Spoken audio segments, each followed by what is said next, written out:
Was it there in your mind ever? Yeah.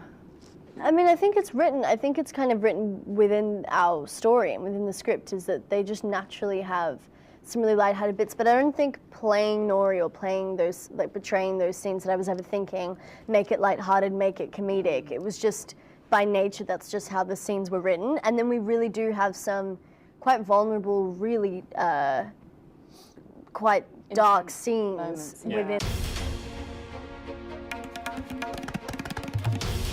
This is NDTV, and you're watching NDTV 24/7.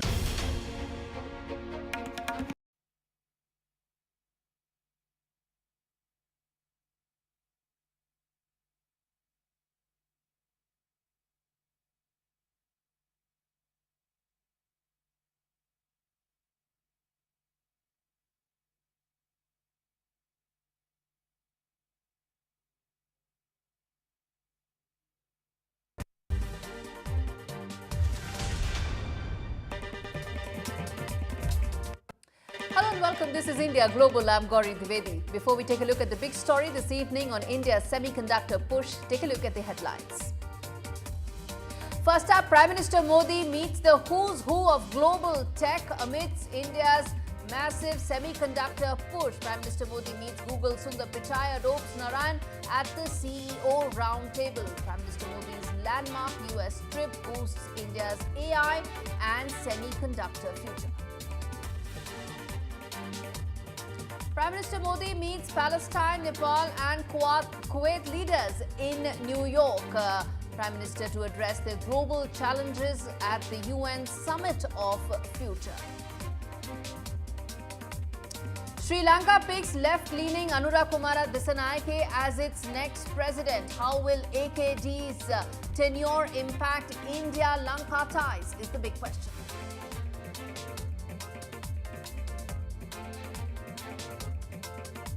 Israeli strikes kill at least 100 in Lebanon, says the official record. IDF says it's conducting extensive strikes on Hezbollah targets only.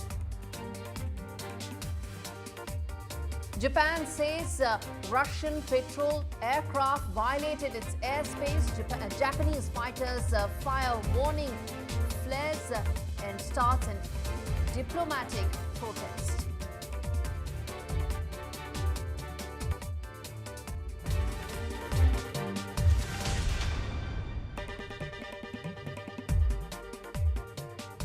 Big story on India Global this Monday evening. Semiconductors are now at the fulcrum of global politics, and amidst the present geopolitical scenarios where countries are looking to de-risk themselves from China and build alternate supply lines to reduce their dependence for chips. These are small ubiquitous products that are used in everything from cars to rockets.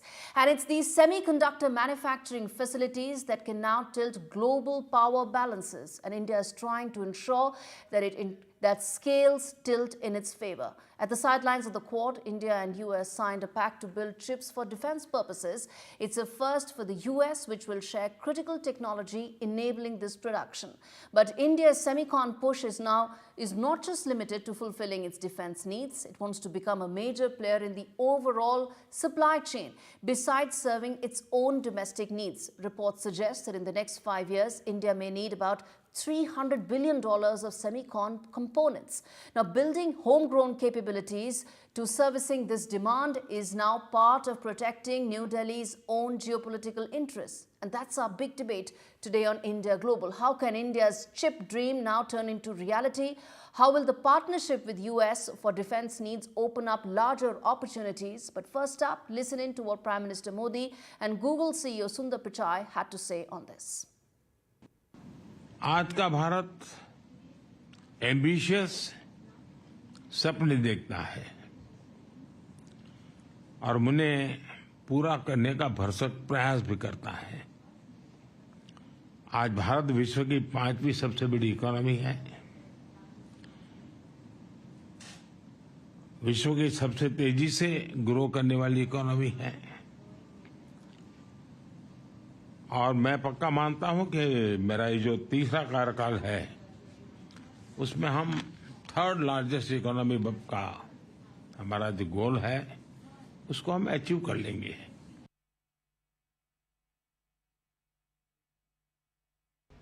The Prime Minister has been focused on transforming India with his Digital India vision. He pushed us to continue making in India, designing in India. We are proud to now make our Pixel phones manufactured in India. He is really thinking about how AI can transform India in a way that benefits the people of India. He challenged us to think about applications in healthcare, education, agriculture, and he's also thinking about the infrastructure of India. All right, let's open this up. Stephen Ezel, who's the Vice President, Global Innovation Policy and Director, Center for Life Sciences, joins me on the broadcast. I also have Tarun Pathak, who is Research Director at Counterpoint Research, as well as Sanjeev Joshipura of the India Spora. Thank you so much, gentlemen, for speaking to me on India Global. In fact, Tarun, let me start with you. You've been writing extensively about semiconductors. Explain to us, talk to us about the ambition that India has very clearly demonstrated in the last 1 year. There have been multiple pacts that have been signed, and what lies ahead. So according to you, this pact that has been signed with the US, does it open up a lot of opportunities? Does it kickstart manufacturing capabilities for India? Or do you think there's still some time left and some pieces that need to fit in? Thank you for having me on show. I think a very important topic. The big focus of this is the global supply chains are diversifying. And if you look at post-pandemic, what we have seen, the dependence on one nation can actually impact a lot of economies. So what has happened post-COVID is everyone has started diversifying a bit. And now if you look at semiconductor, their role has become very, very important. So we are talking about a industry, just specifically about India numbers, we are talking about closer to like $500 billion. And that is going to be very, very important, because if you see things around, chips are everywhere right now in all the devices, and the penetration of these devices are increasing. So this becomes a very, very important for us as a nation to be self-dependent on this and diversify whatever the supply chains are being diversified. India stands advantage to that, because we have, like Mr. Prime Minister has said, that we have a diverse pool of young audience that can do really, really well on that. On top of it, we have a huge domestic demand. We are talking about something, we are consuming close to like 43 billion of semiconductor content every year in terms of components in India. And this is going to increase almost threefold in the next 6 to 7 years. So yes, a very, very important segment to take a call on right now. Exactly. That's why this discussion is so important. India needs to ensure that its geopolitical interests are protected, which is why it needs to have an independent supply line for chips, and at the same time become a global player in manufacturing of chips. Stephen Ezel, let me ask you this, that the pact and the collaboration with the US right now is for defense and several other areas. How important or crucial do you think that technology transfer will be for India for its larger chip ambition? Well, I think the relationship announced today, mostly on the military side, can most importantly serve as a validation factor for India. It's a confidence builder that when the U.S. government is collaborating with the Indian government, with the Indian agencies, it shows to our companies that there's confidence in India's ability to manufacture semiconductors. As you know, India has long been a leader in semiconductor R&D and design. In fact, about 20% of the world's chips are designed in India. So the challenge for India, though, is to translate its strengths in semiconductor design into semiconductor fabrication. India has had initial successes recently with announcements from Micron that they'll build an assembly test package facility in Gujarat.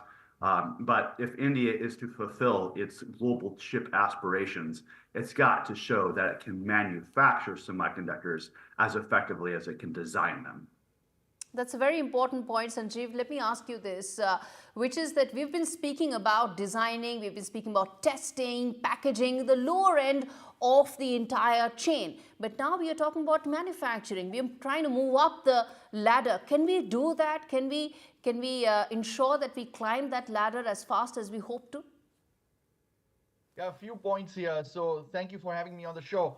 Vikram Misri, India's foreign secretary, actually made that point during his remarks in New York, saying that this is the initiative where India is moving up the vertically integrated value chain, not just design but also manufacturing and fabrication. I think it's crucial to note that the semiconductors that will be manufactured will have wide applicability. First of all, I noted that Konark Bhandari from the Carnegie Institute, who has been following semiconductors for a while, mentioned that the kind of dual element semiconductors that are being made have a lot of impact in the high energy space. And that really assists in a variety of different applications, whether it's energy, whether it's military, whether it's telecom, AI, etc. I think it's fair to say that this deal is a demonstration of the fact that US-India ties have entered an era of convergence, as both America and India have been saying for a while. If you take a step back to India's semiconductor mission and to the ISET, the Initiative on Critical and Emerging Technologies, which were all signed last year, I think the fact that this agreement has now come to fruition is just an indicator of the work that has been put into all of these agreements, which are an all of government approach.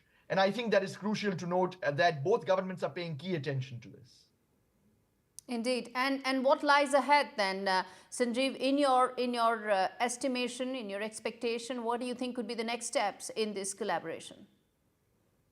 Well, the announcement that has been made is very encouraging. They're talking about 50,000 units per year manufacturing in phase one itself.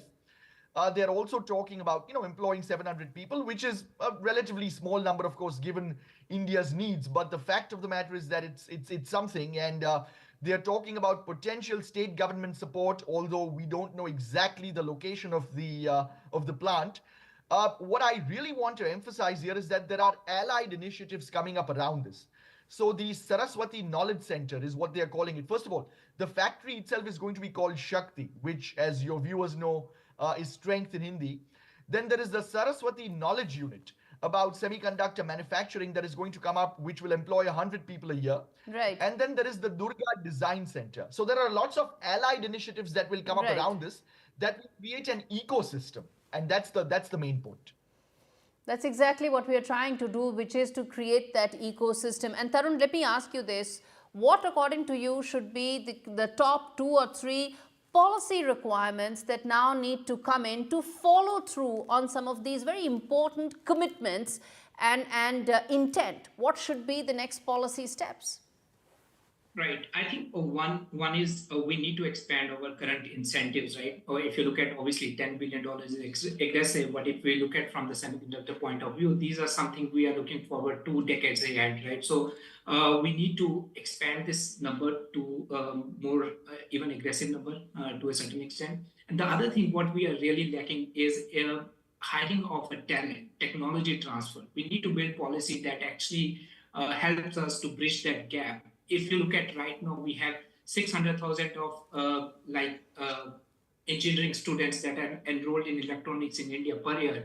The kind of PhD students here are just less than 1% in that particular segment. So we need to build policies around that where we can actually impart a particular skill set in this particular field of electronics and make sure we are creating a talent pool. And while we are away from that, we need to define a policy that helps to bridge that gap through a certain technology transfer with different companies. So I think that can be really, really helpful. And the other thing is, in terms of infrastructure, I think infrastructure is the key to success here in the semiconductor space. Now, we need to make sure that our fundamental policies and regulatory aspects on the infrastructure industry is really, really robust so that the companies that are starting here, they get the things rolling right from the day one.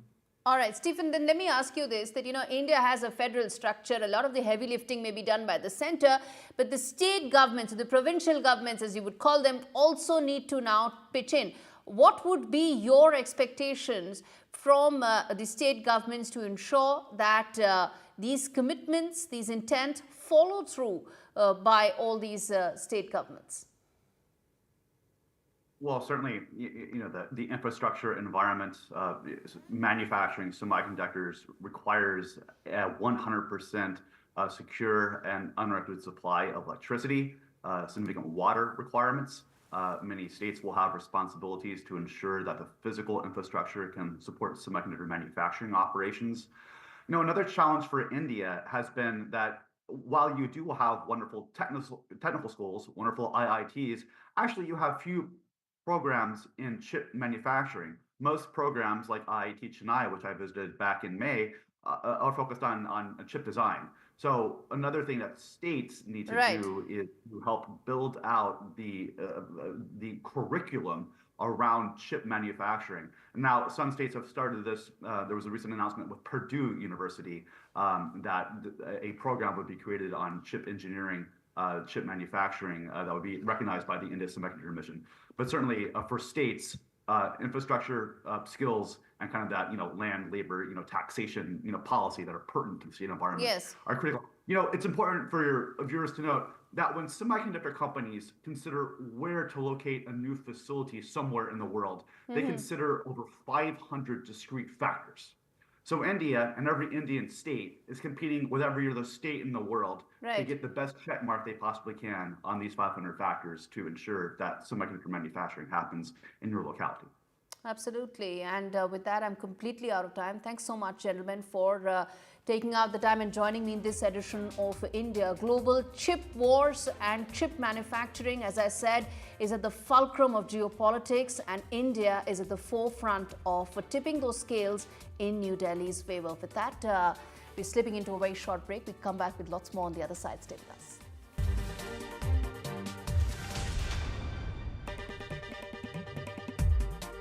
The Monopoly game is back at McDonald's. There's more ways to win and over 70 million prizes up for grabs, including 100 grand in cash. McDonald's Monopoly Power Peel. Mindful Chef. Food to help you feel great. Be ready for whatever life brings. With recipes so easy, you'll love making them. Choose meals you can make in 10 minutes. At Mindful Chef, you won't find any refined carbs. We always use 100% British meat. All of our chicken is free range and lots of vegan options too. Try Mindful Chef now with 25% off your first 4 boxes. Healthy eating made easy at mindfulchef.com. Glasses Direct. Get yourself a great big deal on your new glasses. Right now, at Glasses Direct, get 2 pairs from £15. That includes your lenses and free returns. No quibbles. Oh, now we've got your attention. It's easy to see why we're trusted by over 3 million UK customers. For a really big deal on your glasses, you should go direct to glassesdirect.co.uk. As a dad, I know life's unpredictable. It's all fun and games until it's not. That's why I'm not putting things off anymore and protecting the life we've built by calling Smart Insurance. Just like families, not all life insurance is the same. That's why we offer the Smart Family Guarantee. We guarantee a straightforward application process, award-winning service you can trust, and cover from day one. Plus, you get your choice of a £125 gift card. To get a free quote today, call our specialist UK team or visit smartinsurance.co.uk. Aye, aye. Aye, aye. Good idea. It's never too early to consider my pension options. With II's low flat pension fees, you could retire with more. Really? Aye. Helping you get the most out of your pension. Nice. Aye, aye, aye. So many investment opportunities! Interactive Investor, a Which recommended SIP provider 3 years running. The II SIP, your personal pension. Mum and Dad love Bright Sun Travel. They book all their trips through them. Mum's business trips, fly drives or city breaks. I love beach holidays the best, and so does my dad. For business, leisure or fun, call Bright Sun at All Protected. It's great to be helping out before my first grandchild arrives. Which reminds me. Welcome to British Seniors, the UK's #1 rated provider of over 50s life insurance. We're proud to offer our seniors lifetime guarantee. With 100% of claims having been paid, we guarantee your premiums will never go up and that you'll speak to one of our specialists in the UK. Plus, when you sign up, you'll receive a £135 gift card. Be proud to protect your loved ones with British Seniors. To get a free quote today, call our UK team or visit britishseniors.co.uk.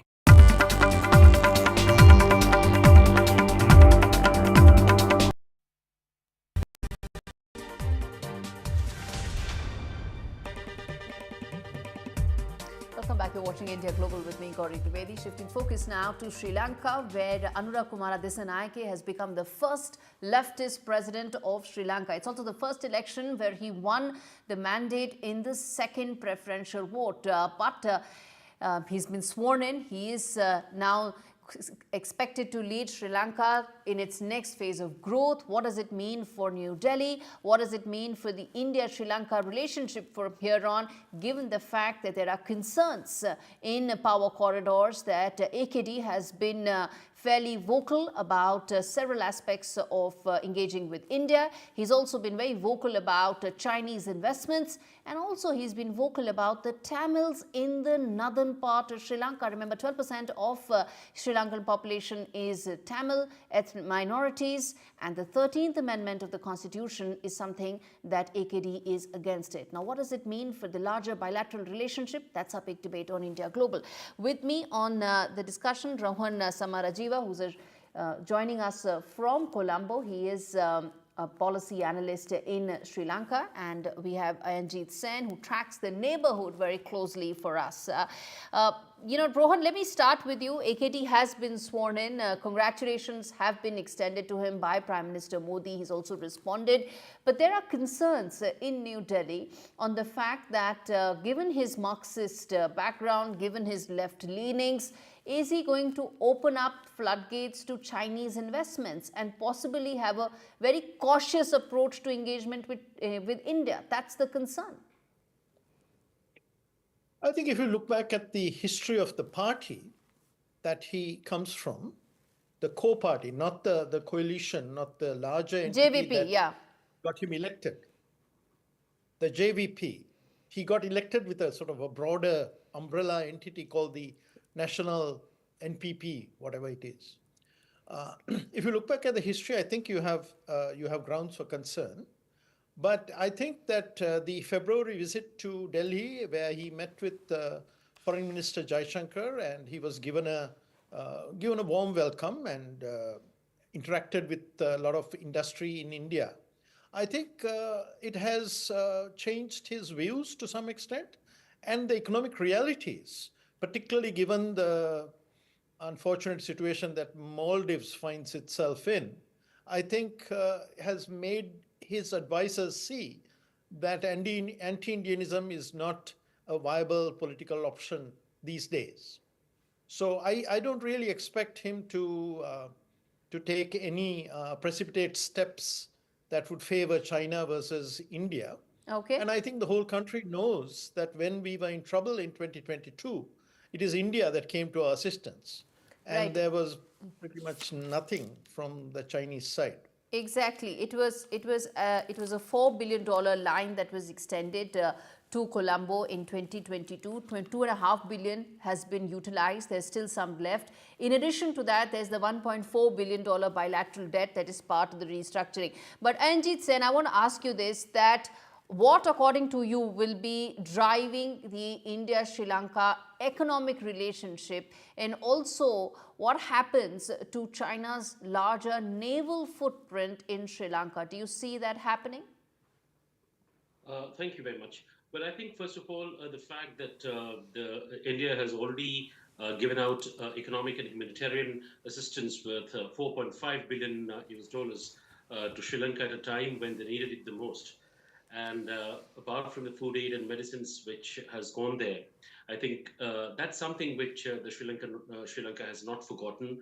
And despite whoever comes to power right now, for example, if the current president, Dissanayake, now he has himself visited India and has met our national security advisor and our foreign minister, Dr. S. Jaishankar. And in fact, our national security advisor went to Sri Lanka also later and met up with him. Now, from all that perspectives, I believe that he has already said one thing which is very important, saying that Sri Lanka's sea, land, and airspace are not to be used to threaten India or any kind of regional instability to cause, basically. So from that perspective, I think India does not. Okay, those are early assurances coming in, is what you are saying. Okay, but you know, the question I want to ask this is, Samarajiva, to you as well, sir, which is twofold. One is the foreign relationships that AKD is looking to forge. Will that mean greater Chinese presence in terms of the Indian Ocean region? And secondly, also, the concern is that, you know, the Tamil minority issue in the north is a concern, and it could probably have larger ramification on the bilateral relationship as well, because the northern and eastern parts of Sri Lanka, they have Tamil minorities there. The 13th Amendment is something that AKD is strongly against. It has anyway not been implemented. Is that a concern, and do you see that having a spillover impact on the bilateral relationship? Well, again, if you go back to the history, that is back to 1987, when the 13th Amendment that devolved certain powers to the provinces was enacted, yes, his party was adamantly opposed to it. But there is a very clear, unambiguous statement in support of the 13th Amendment as part of this election campaign. So you see, I think we need to not equate the political party that existed in 1987 with the political formation, which is not the same party. It's a sort of a larger entity. What about China, sir? Very quickly, what about China, sir? China question is an interesting issue. I think that China has not been very forthcoming in terms of assistance, flexibility with regard to debt rescheduling, and so on. So I think China will make mostly commercial judgments with regard to investments and so on. But with regard to these ship visits and things of that nature, where the executive has greater autonomy, because remember, the president cannot decide everything. There is a legislature, and that is going to be decided by November of this year. Who has a working majority in the legislature? Because he has only 3 seats right now. Yes. Right? Out of 225. Yes. So we have to wait for the political situation to settle in November, when we'll get a picture of what the legislature is like and the executive. And that's when the China policy could become much clearer. I'm afraid I'm completely out of time. November. Thank you so much, gentlemen. I'm going to come back, and I have a feeling that I'm going to revisit Sri Lanka in coming days and talk more about that. But well, this is all the time I have in this edition of India Global. Thanks so much for watching.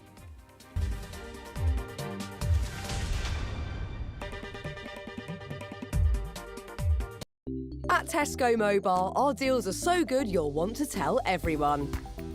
Oops. Get the Samsung Galaxy S23 FE with Buds FE for just £27.99 a month with club card prices, saving you a whopping £306. And that price is frozen for your whole contract. Join the customers who saved £9.5 million with frozen prices last year. It pays to be connected. Search Tesco Mobile. Every little helps. Do you need to borrow money for home improvements, a car, or paying off debts? Then you've come to the right place. Everyday Loans. Just tell us how much you want to borrow, up to £15,000. At Everyday Loans, we offer a service that's friendly and reliable. Apply online or on your phone. So whatever your credit record, apply now at everydayloans.co.uk. Awarded Best Customer Service at the 2023 Moneyfax Consumer Awards. Representative APR 99.9%.